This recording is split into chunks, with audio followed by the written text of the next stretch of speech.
Eza kaka makanisi tozo kabola. Eza kaka makanisi tozo kabola.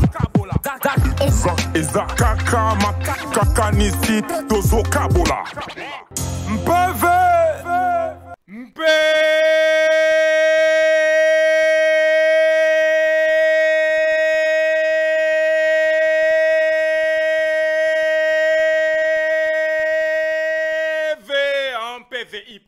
PV hip hop yango yo émission bo sepela kolanda PV hip hop émission oyo eya pona kotelemisa mouvement hip hop ya Congo place oyo moi pongi moi qui dit ba elinga qui est ensemble nanga moko ebo kastaya moko parmi ba ninga na PV hip hop ya lelo tout ça vraiment solo comme na bo mesano ka ndeto epsa rabino tout ça ba invité les somi balé poto beta na bango ba vraiment solo o etali mouvement hip hop ya Congo bozo na biso na CM TV na Congo Best Télévision CCTV Radio Ralik bozo na biso na BR TV en tout cas PV à la place bozali eux en PV na bine émission bo sepela kolanda boko benga biso na plus de 43 89 50 49 400 pour bande ko bozo na biso na nzela ya ba radio topé c'est biso invité mbote pour ça la vraiment kitoko makasi mpv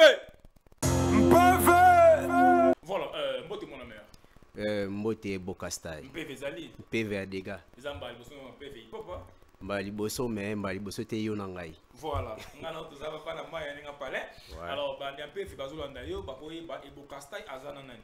Ba yebi yo déjà. Pour la bateau ba yebi yo par rapport à l'événement Bokastai azana nani. Bokastai azana le représentant responsable et à la label Sayo plus de 180 musique. Je suis un artiste et plasticien, graphiste et designer bâtiment. Je suis aussi l'un des anciens rappeurs à l'époque où il y avait tout ça qui n'a pas Lex Dene et n'a pas bande comme ce soir. Voilà. Sinon, on a préparé activité moko. On a des dates moi activité au ça là en juin et puis en juillet. Pour la date il y a juin. Programme nango za ndenge nini et puis to cité nango mbala moko na oya juillet organisation nango oiki ndenge nini. Bon en fait la belle Sayo plus de 180 musique ya structurement boyé oyo ça donne la visibilité aux artistes et des jeunes talents. Presque chacune de mois il y a année tout ça là toujours to créer toujours moins visibilité mon boyé copier son artiste. Bon après avoir il y a kozwa moi mérite motozo qui n'est passé il y a mois d'octobre né ça qui biso mois pause mo ya ko kasko ko améliorer de plus ya ko éviter ba erreur mo boza le souci de plus le roi neti weza ki ailleurs né na moment oyo et le roi neti premier événement ya année et ça le 29 juin na couloir Sayo Basende juste un des bonhommes wana oyo eza de mouton avant commencer de mouton eza juste derrière station ex-Shell place andé événement de ezala mais tozaka juste uniquement wana te nous on fait des mouvements de gauche à droite partout ici à Kinshasa to place on sur monique batalon ezaliana to créer événement et c'est toujours comme ça.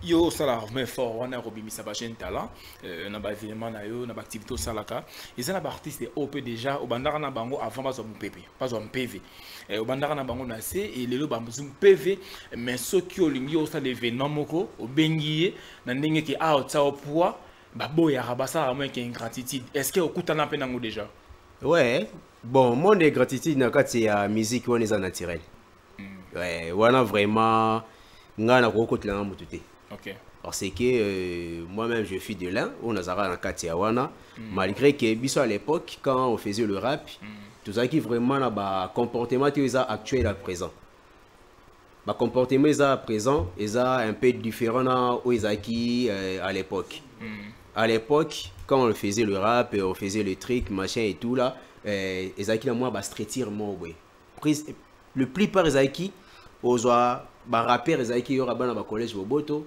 biso bana boza bana ba iti gombe au moins la ke zo généraliser un peu moins côté ya nini ya centre ville ya ba Selemba opezaki moi même j'étais le fictif natif ya nini ya Selemba na sala ko tu na moment nga la clique ya SB45 on était avec les diamants de Bokassa et coup de chapeau à toi. Oui, diamants de Bokassa à peu près un peu concert mon Kalaté azozo Kin Kalaté oui. Il volait aussi bien, c'est un ami, c'est un frère.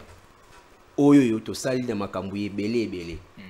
Mais ceux qui va biso oyo to tika na biso ba monde ya musique parce que yaki famille otalika ki a petit que simba ki sa bana do ka biso moko. Ya monde qui sala ki biso à côté. Mais biso mo to commis au point ya gérer moi 100 francs 200 francs habité. Na kati makila na ngelo ko ne vivra toujours. Ah de non les alliés. Ils toujours qu'est-ce que je peux faire? Nga mo na artiste et plasticien mais na zo le pain na nga gagner na msa na nga ya peinture. Na une maison à côté à musique. OK. Et na sala ngolo ko la netité qui est berère oyo tozo mona siko ya lelo. Là je salue à passant mon frère Max, je salue aussi à passant Negis Loco et Gigi Golden. Ce sont deux amis oyo ba mekara un peu ah non ça yo mon mambo salo ezango bien. Mais il faut avoir des papiers. Oui. Documents. Il y a des documents, il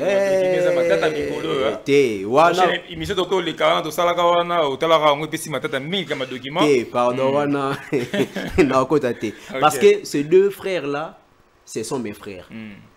Mais pour un frère, un musicien, un frère, Gatson. Mais ceux qui le qui est la réalité au et ça vraiment na ba merci mais et on est ticket zo tel sabiso batum sous soit en bonne volonté au cause soit artiste était voilà le roi to chuter na biso message phare nini o bandi un PV bato balingra mouvement de partout au bako metini na passage na par rapport à événement il y a le 29 entreza ndenge nini eza ofele ils ont un événement où ils ont une porte ils ont fait pour la matinée surtout moi 100 francs vous foutre la porte on a 100 francs ça combien ah bon en fait ils ont événement moro ils ont juste donné comme un bon cadeau pour tout le monde et en dehors de ça on voulait pas qu'eto que non va l'école colombiennement puisque to benga ba jeune talent ça veut dire que ce sont des artistes oyo baza non na ba fan mo boy o ils ont bango moko propriété. Ceux qui ont une coutu oya ba mikolo na to yebia makasi belé basala ba kombo belé mais bazo ka ba billet sikoyo na ba oyo ba jeune frère ba yena no sika to nga ko tsara ba ba charge mo boité na pesa ka moi primo à tarif mobo ya muki à 3000 francs pour les facilités mutu nyonso a besoin mona DJ Moulé amona Alvin Tumba amona Action Madiz amona tous les artistes et même ba Oji Panther ba ba adresse Facebook na yo comme ça bato bandi biso na mom kuse kuna ba mona tonso ba détail ba fiche wana kuna et puis moi numéro de téléphone bato ba vrai frère ba kolinga ba participer na conseil wana to ba beta ba senga demande au beta ba ko benga numéro nini peut juste écrire ça yo plus de 140 event musique qui wana Instagram, TikTok, Facebook et tout machin. Wana nyo seza kuna akati ou bien on continue na sayo basende wana ezape kuna nyo sokuta ba document nyo tout. Pour le numéro, eza juste plus 243 89 89 43 881. Soko bandelango plus 243 89 89 43 881 ou bien de juste de passer de au couloir ça va sende notre bureau est installé là-bas. Voilà. Équipe Nyo se place. PVA trop on a directement tokei na dans invité na biso to betane ba vraiment solo ya mouvement hip hop ya Congo. Ya Andele, ya Chéri. Moi si m'aura bien. Voilà. Voilà, médecine en match, en mélo logistique, en mélo print en tout cas, MPV et la vraiment une équipe mobile, vraiment kuna. On a une deuxième partie na biso, topé ça, mboté maman. Bonsoir. MPV Zali. Oui. Voilà, Laurent MPV Zali et ça biso vraiment qui toko makasi. Oyezamba liboso na yo na émission PV hip hop, oyeza le pont na bino, ndaku na bino. Bandi un peu bazo landa yo, mais so zo na ba radio, o no ba maîtrise voix na yo te. Et Bokastai azana nani? Azana pilipili palak. Pilipili palak. Palade. Voilà. Pour nous mpisa comme pilipili. Donc ni bali a pépite pour soaka. Parce que na soaka en fait. Au soaka. Au soaka. Na soaka quand je suis sur scène, voilà, c'est pas. Quand on est en scène au soaka. Oui. Voilà. Na profiter déjà dans le baquet pilipili à ko soa. hein, à reçoit vendredi vendredi le 28 à reçoit hein, na TGV na TGV na Grand Malik hein, et ça Longe bar mo ils ont bien kitoko makasi alors Pilipili pas invité on a reçoit en tout cas boza so za makasi te ba ga reçoit donc en tout cas MPV a trop ezalana merci na yo le pro de Rémi Ndundu sinon évolution na yo za ndenge nini lelo Pilipili déjà azana producteur oui azana producteur azana kasa label ou bien producteur moi yene kaka mais pour tumbeza ma la belle wana. Oh non, producteur, moi, quoi, il y a KCP, il y a bio qu'on a ça là, quoi. Après, voilà. Beaucoup de étapes, étape à studio, deux étapes, il n'y a pas de clip. Tout ça, déjà, une étape, il y a qu'on lance clip dans la télé. C'est ce qu'on a fait. Le clip, il y a dans la télé. Et ça, voilà, on va attendre. Ah.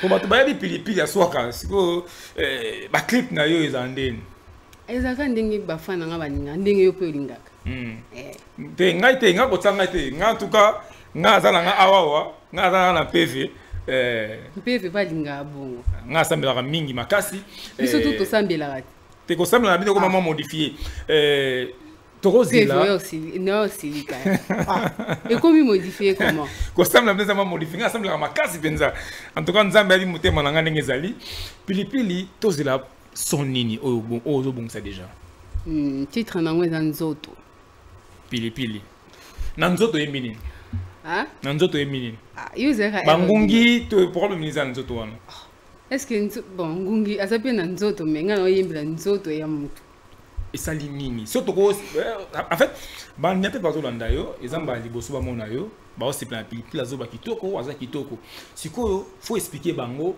nzembo wana nzoto Pilipili na kasa azoba nini nzoto sali nzoto beli nzoto trahi moto nzoto sali nini bref na nzoto message clé ya nzembo wana nzoto message clé eza que nzoto hein moni non ba père so moni ba nzoto moni non kachwa voilà de parler par rapport à ba père so moni ba nzoto ouais attends nzoto na mbali boye père par rapport kachwa ah ba misusu père ba deux fois ah te moi bina na kombo tata kimbangu bat bazo na nga ba hebi ke o MPV donc o bina mo bali maman la nga pe ba ku dipoline o de moi mo bien moi la moi gala toujours qui est en tout cas on a biso vraiment sont le chef mis déjà non oui déjà clip siko et ça makan déjà salemi sélection bat passer clip on a bande ba figurante ah faut pas ça ba Pilipili il va pas que l'état a été mis sur côté hein disait mon bochi a attaqué prison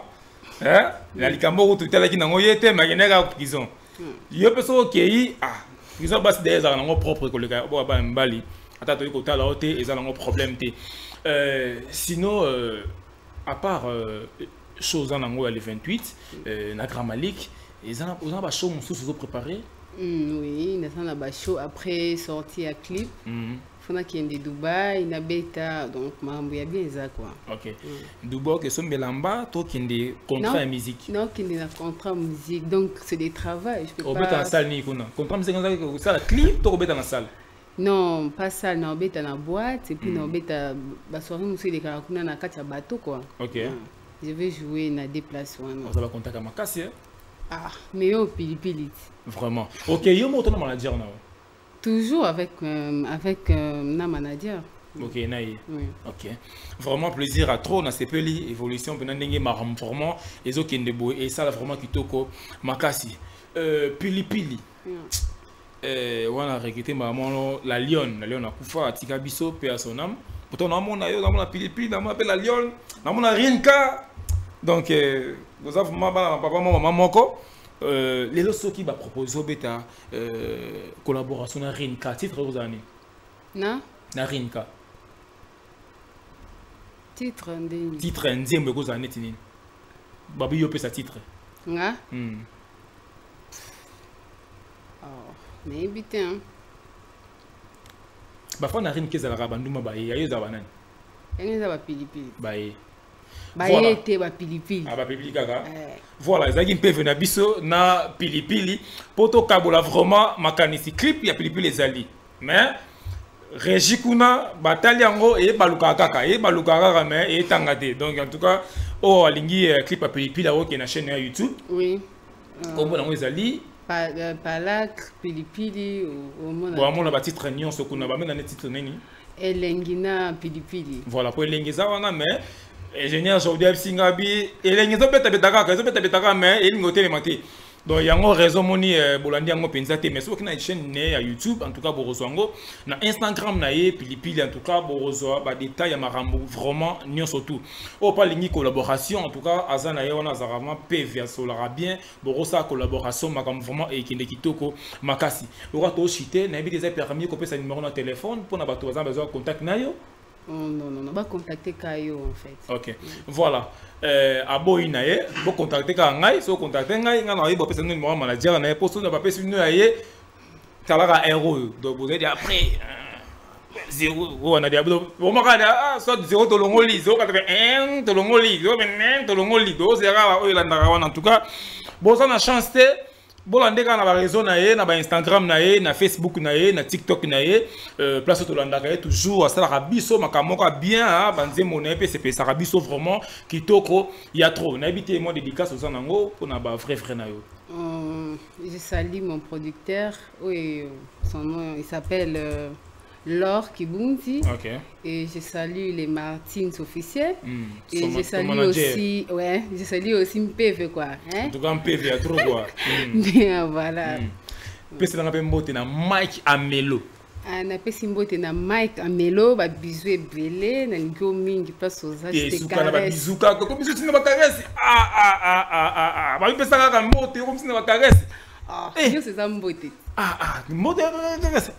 Voilà, un peu venant biso kati awa tonton Bems, tonton Bems, tonton de toute une génération en tout cas, un PV à la place na yo kulutu orange olinga lokolo lo paka, Paul Kosa, un PV à la place na yo zali en tout cas so na boki otokolo ba ai boka wa fo libanga yango wana poni bo kamo la libanga yango na comprendre répéter mongo bo pesa ngaite kaka libanga yango mais habité vraiment en tout cas c'est ngabo maman biso na boki était mais bino onyonge na ngata kuna libanga mais muta botinga na boki était aleli pété mara mère na ngai en tout cas PV to comme na suka to katango merci na yo vraiment Mika Ilu en tout cas PV à la place na yo PV vraiment mon avait en PV za la to comme na suka PV Eza kaka makanisi tozo kabola.